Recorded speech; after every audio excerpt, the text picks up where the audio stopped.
But you will ask, after what manner is this beauty of the worthy soul to be perceived? It is thus. Recall your thoughts inward, and if while contemplating yourself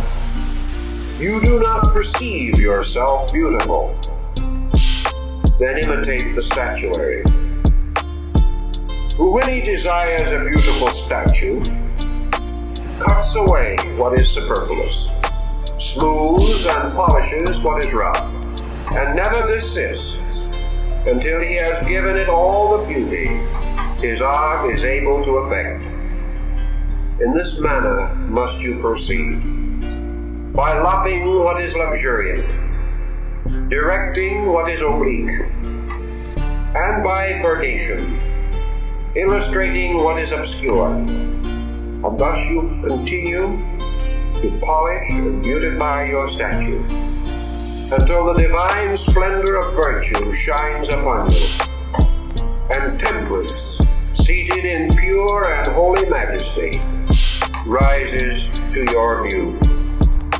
If you thus become purified,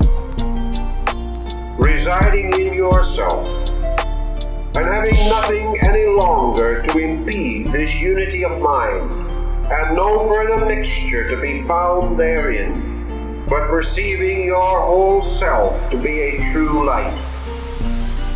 and light alone, a light which, though immense, is not measured by any magnitude, nor limited by any circumscribing figure, but is everywhere immeasurable, as being greater than every measure, and more excellent than every quality.